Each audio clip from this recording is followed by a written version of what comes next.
अधिकार के अंतर्गत, ठीक है, मौलिक अधिकार।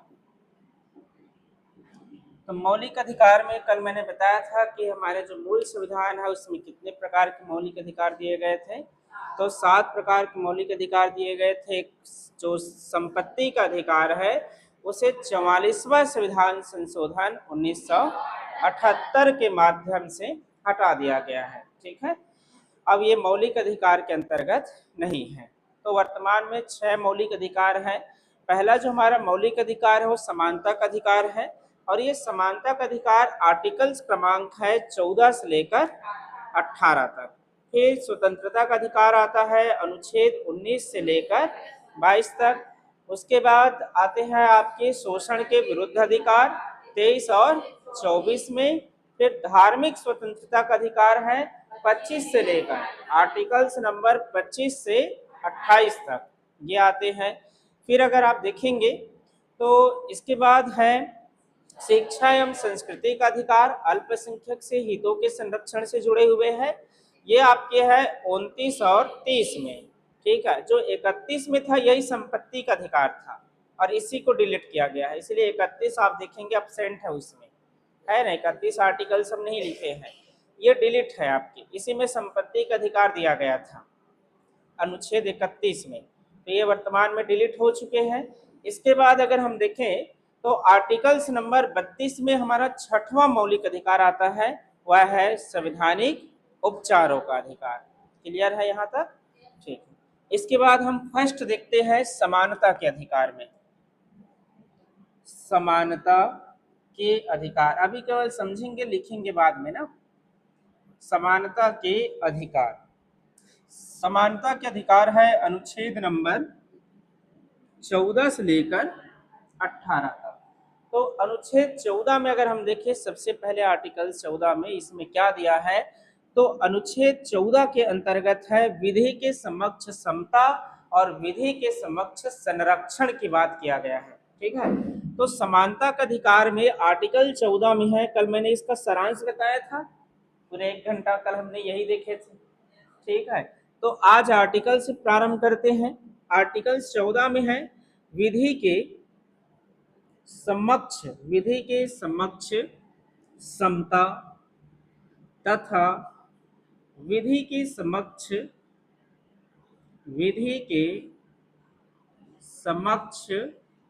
संरक्षण, विधि के समक्ष समता तथा विधि के समक्ष संरक्षण की बात किया गया है। इसका मतलब क्या है? इसका अर्थ है कानून के दृष्टि से, जो हमारा भारतीय कानून है उस कानून के दृष्टि से हर व्यक्ति समान है, कोई भी व्यक्ति छोटा बड़ा नहीं है कानून के दृष्टि से। मान लीजिए अगर एक ही प्रकार के अपराध करते हैं तो एक ही प्रकार के अपराध है तो एक ही प्रकार के दंड भी मिलेगा, ठीक है। कानून सबके लिए क्या है? समान है। यहाँ कानून जो है अमीर गरीबी देखकर नहीं फैसला करेगा कि ये गरीब है तो इसको ज्यादा सजा दे देते हैं फांसी का, और अमीर है तो थोड़ा बिजनेसमैन है कम देते हैं, जुर्माना लगा देते हैं।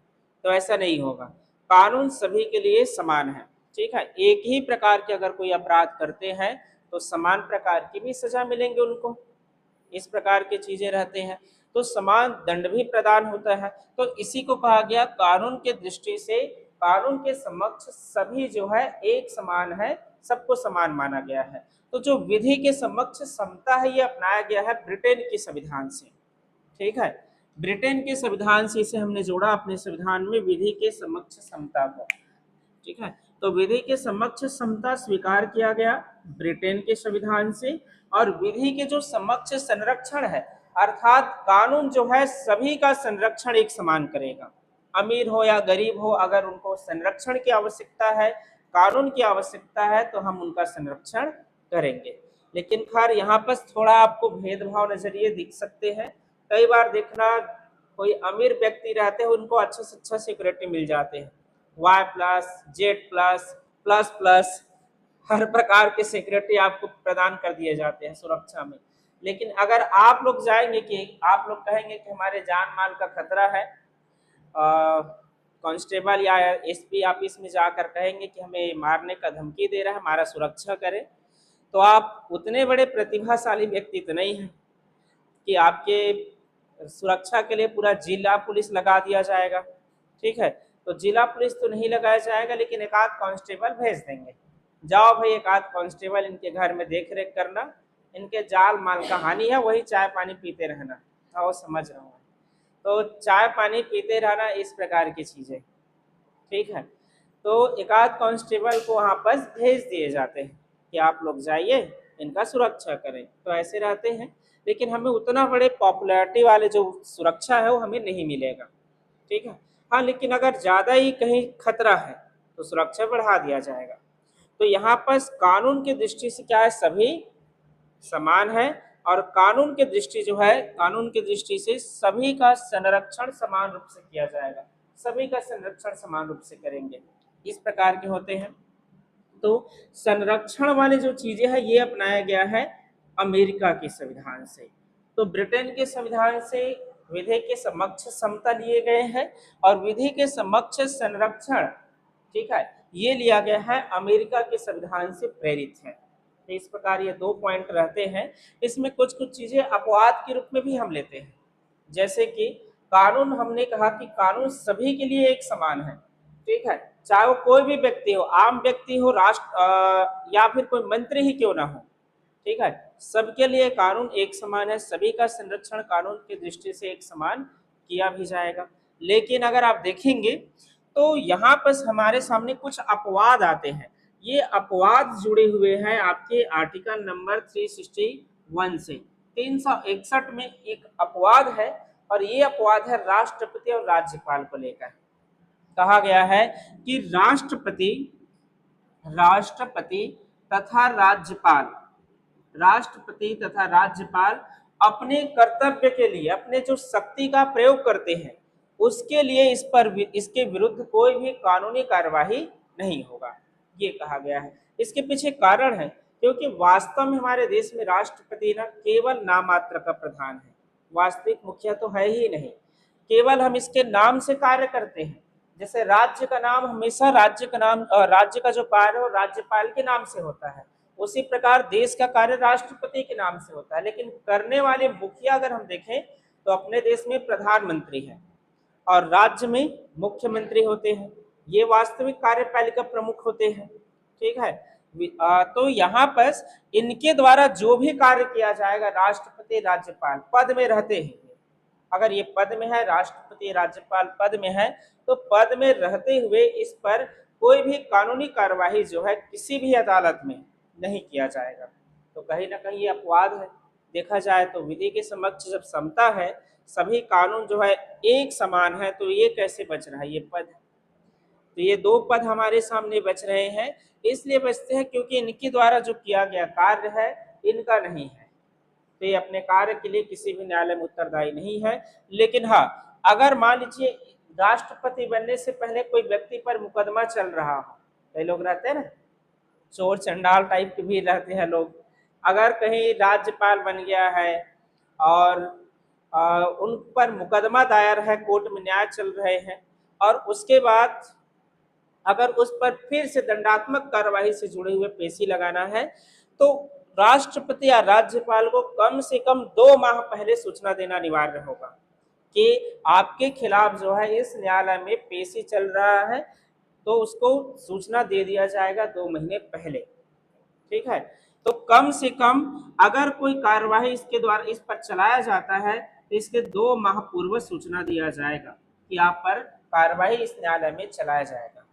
आपके पुराने कार्य के लिए तो इस प्रकार की सूचना देना अनिवार्य होता है राष्ट्रपति राज्यपाल को, ठीक है।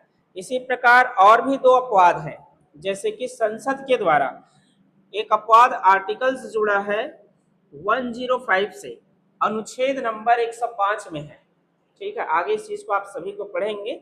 अनुच्छेद 105 कहता है कि संसद में अगर कोई सांसद के द्वारा कोई बात कहा जाता है तो उस पर किसी भी प्रकार की कार्यवाही नहीं हो सकता। क्यों? क्योंकि हमारा एक देश जो है लोकतांत्रिक देश है, और एक लोकतंत्र का पहचान है कि सबका आवाज को सुना जाए, ठीक है। मान लीजिए अगर कोई प्रधानमंत्री को संसद भवन में चोर चंडाल पापी भी बोल देता है, तब भी उस पर कोई मानहानि का केस नहीं लगाएगा। क्यों? क्योंकि संसद भवन के अंदर कहा गया है। अब वो कह रहा है तो किस उद्देश्य से कह रहा है?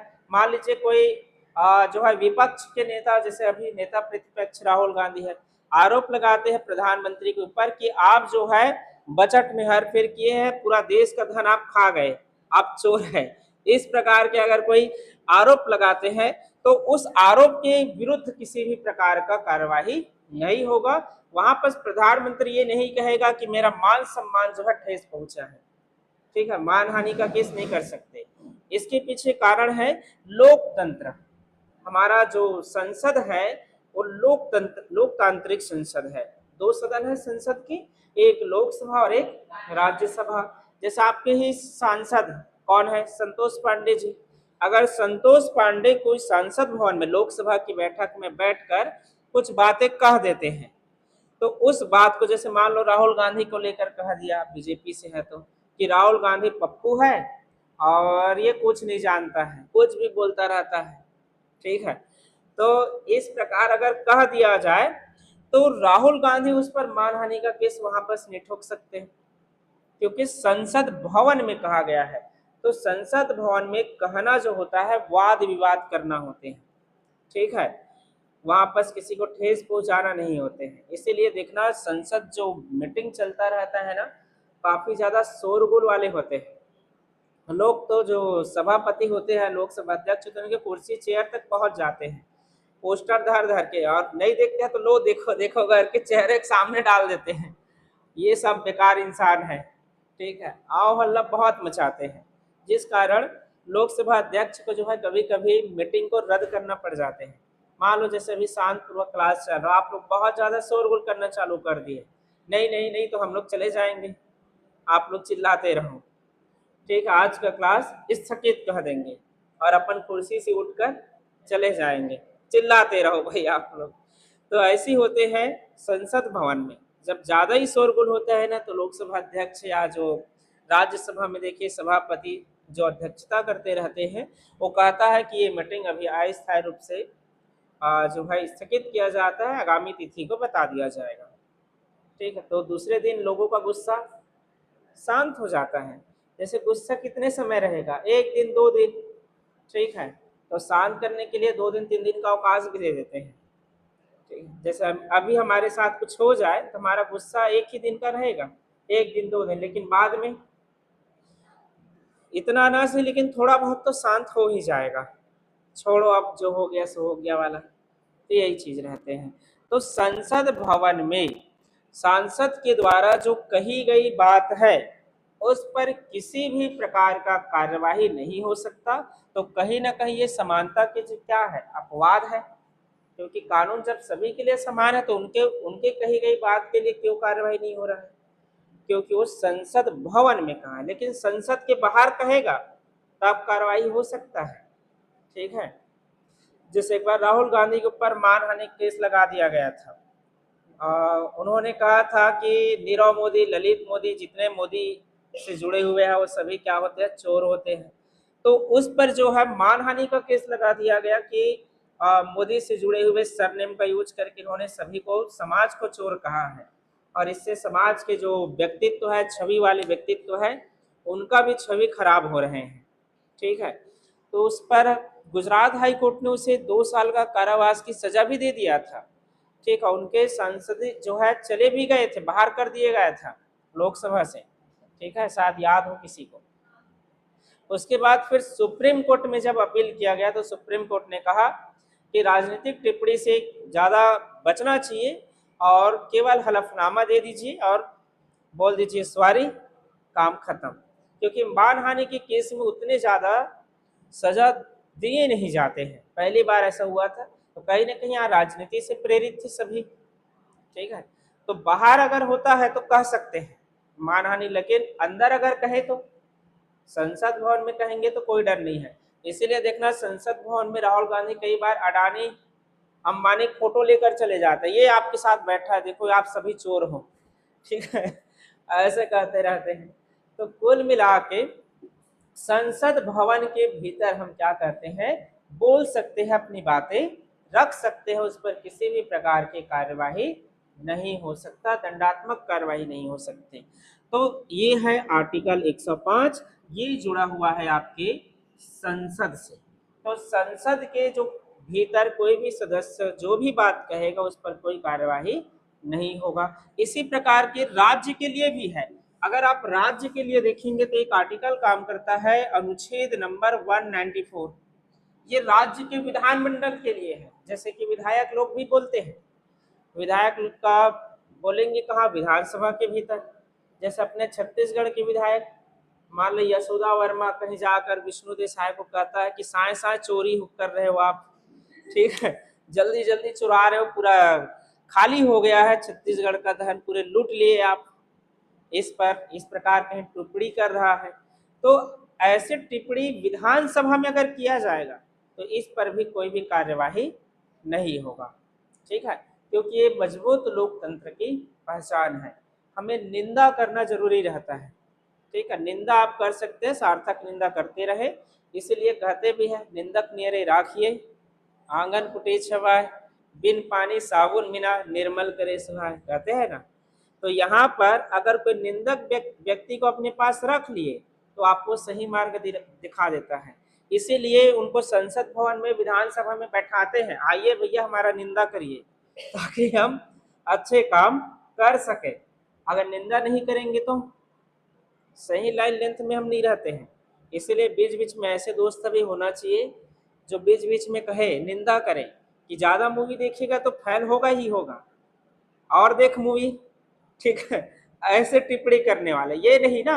ऐसे दोस्त मत बनाना कि ये कहे कि तुमसे नहीं हो पाएगा, मेरे से नहीं हुआ, मैं इतना पढ़ता था तो तुम पढ़ोगे, तुमसे कहाँ होगा।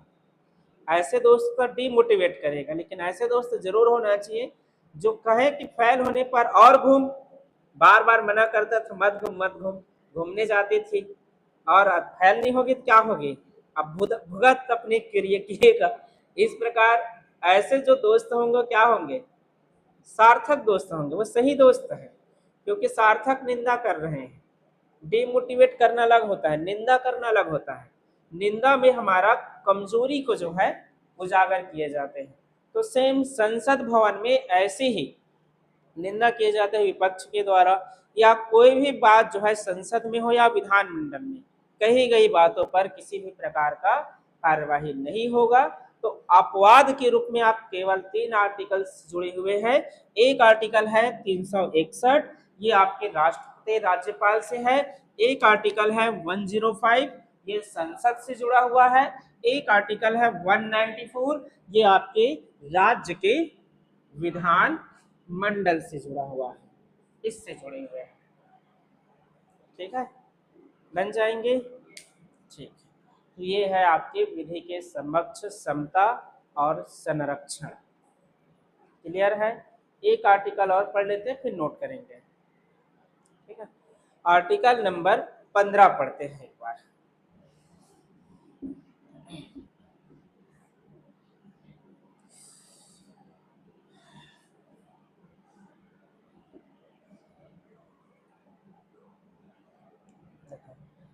अनुच्छेद नंबर 15, आर्टिकल 15 क्या कहता है,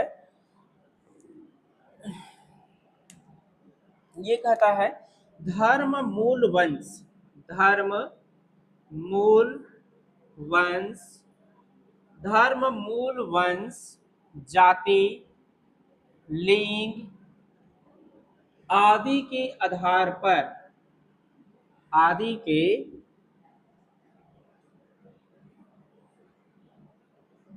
आधार पर, ठीक है, भेदभाव प्रतिषेध,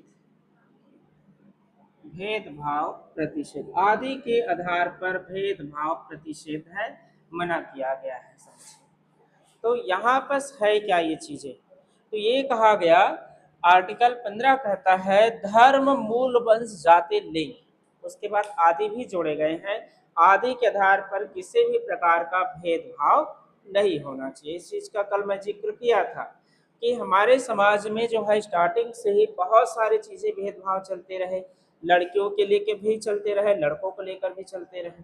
जैसे आप लोग घर में भी, कल बताया था, उदाहरण मैंने दिया था कि घर में भी हम कई बार भेदभाव कर देते हैं, लड़के लोगों को ज़्यादा पढ़ाते हैं और लड़कियों को कम पढ़ा देते हैं।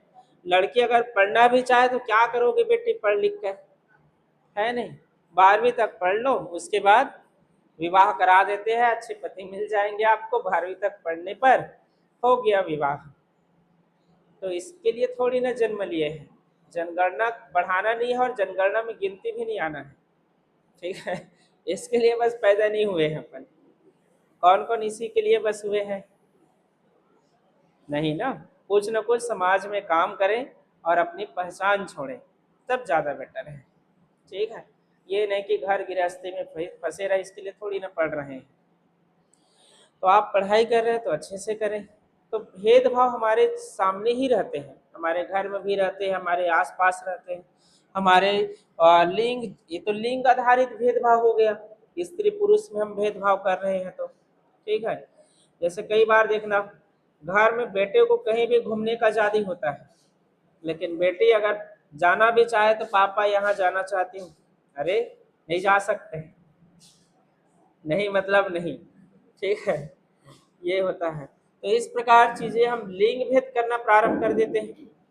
जाति भेद तो बहुत ज्यादा है बने हुए थे, ठीक है, आज की स्थिति में थोड़ा जाति भेद कम हो गए हैं, ठीक है। अन्यथा जाति भेद भी हमें दिखाई देता है, जाति आधारित बहुत सारी चीजों से वंचित कर देते हैं, समान नहीं रहते हैं, ठीक है। कहते हैं कि कोई विशेष जाति वर्ग, जैसे कि मान लीजिए राशन दुकान है, तो अगर वहां पर पहले भेदभाव हो जाते थे तो विशेष जाति वर्ग को जो है राशन नहीं दिए जाते, या देंगे भी तो दूर से, आप दूर बैठो, आपको वहां पर हम लाकर छोड़ देंगे, आप हमारे दुकान के अंदर नहीं आ सकते, इस प्रकार की चीजें, ठीक है। या एक ऐसा भी समय था जब दलित वर्ग के अंतर्गत अगर हम देखें तो कई बार होटल रेस्टोरेंट में उनको काम भी नहीं मिलते थे, ठीक है, ऐसे भी स्थिति थे, होटल रेस्टोरेंट वगैरह में उनको काम नहीं दिया जाता था, कारण सेम अस्पृश्यता, छुआछूत से जुड़े हुए।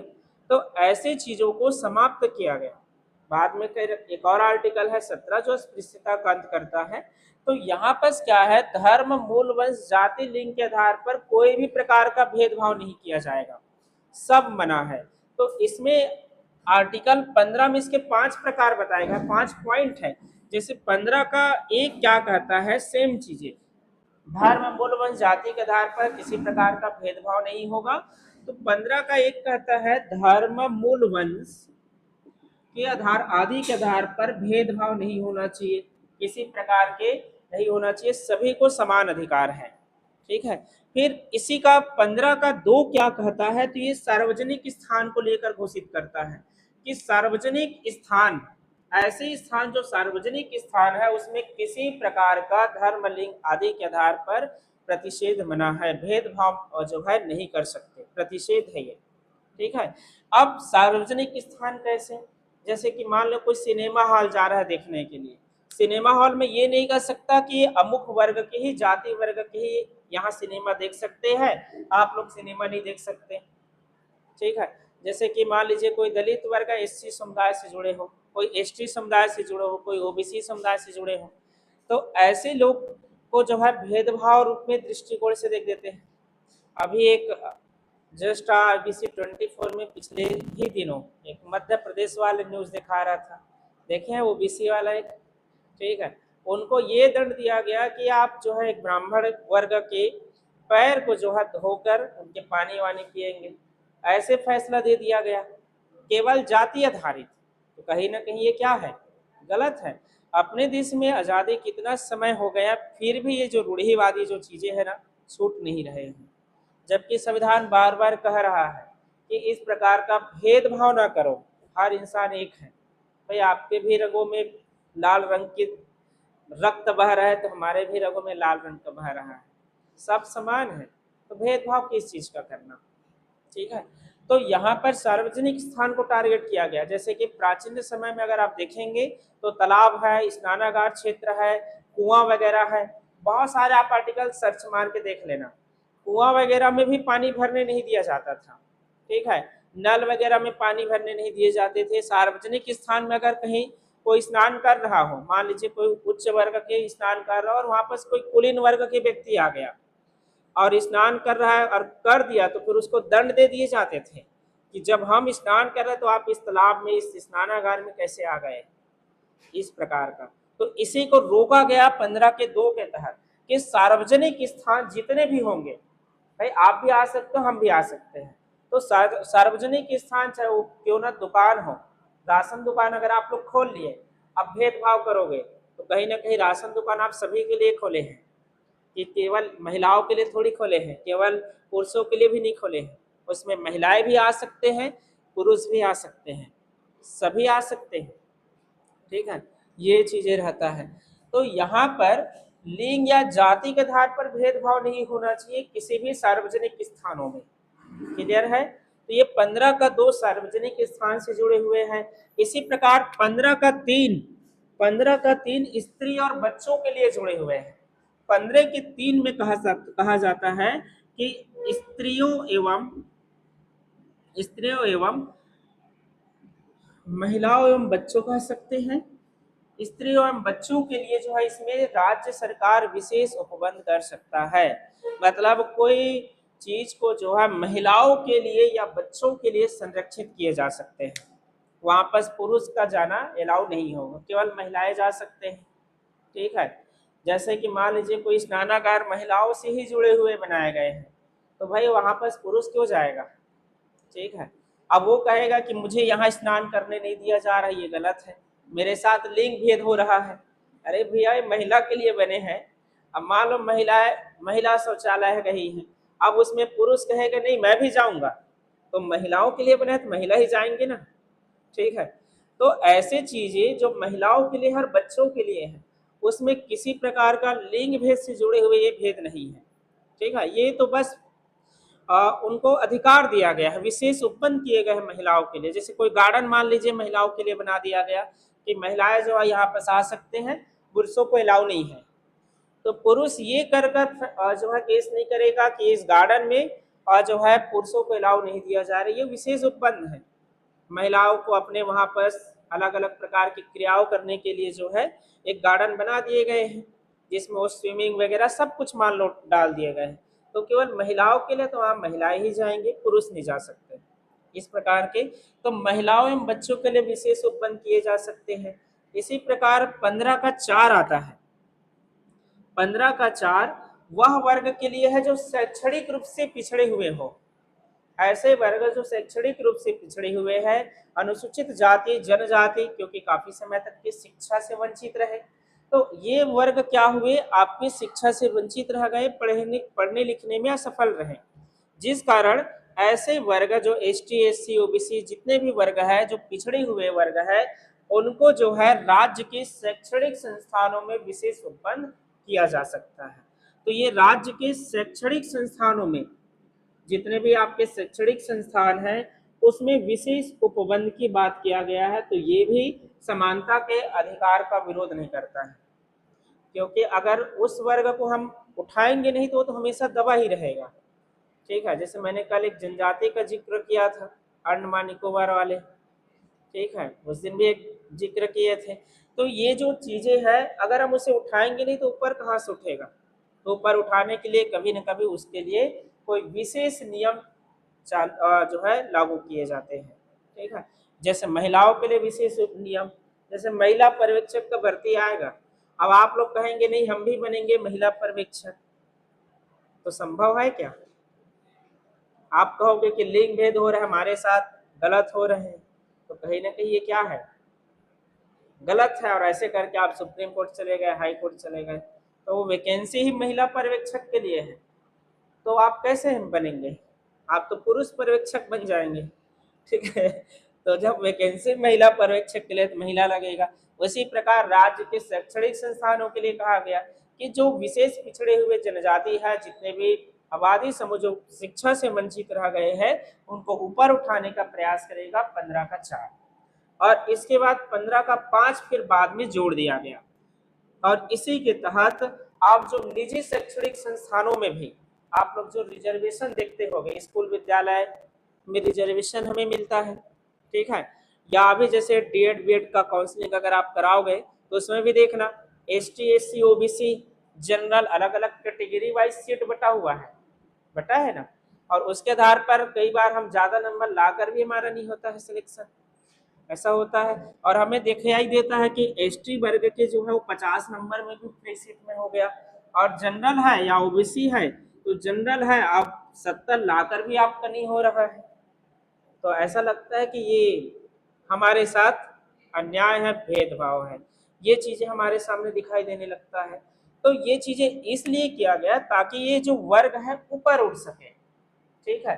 तो यहाँ पर 15 के 5 में क्या जोड़े गए, इसमें जोड़ा गया था 93 अमेंडमेंट थी, 93 नंबर के संविधान संशोधन थे जब इसे जोड़ा गया। और ये पूछे जाते हैं, खासकर टीचर वाले जरूर इसको याद रखेंगे, शिक्षक वाले, ठीक है। 15 के 5 हर चीज 21 के ए में नहीं है, ठीक है। 21 के ए आप दिखाई दिए तो लगा दो वाला नहीं रहता है, ठीक है। 21 के ए आपके 6 से 14 वर्ष के लिए है। यहाँ पर जो उपबंध है वो शैक्षणिक संस्थानों में रिजर्वेशन को लेकर है, ठीक है।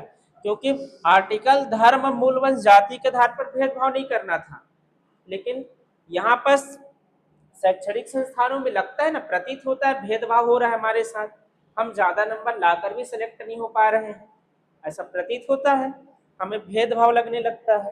तो अगर 93 संविधान संशोधन 2005 के द्वारा जोड़ा गया कि राज्य के जितने भी शैक्षणिक संस्थान रहेंगे, चाहे वो निजी ही क्यों ना हो, निजी भी अगर शैक्षणिक संस्थान है तो वहां भी जो है एसटी एससी और जो पिछड़े हुए वर्ग है, अर्थात आप ओबीसी कह सकते हैं, इन सबको रिजर्वेशन दिया जाएगा, सबको जो है वहां पर आरक्षण दिए जाएंगे, इसके तहत उनको पढ़ाया जाएगा, लिखाया जाएगा। तो ये चीजें हैं आर्टिकल नंबर 15 के तहत। बताइए कौन से पॉइंट समझ नहीं आया है?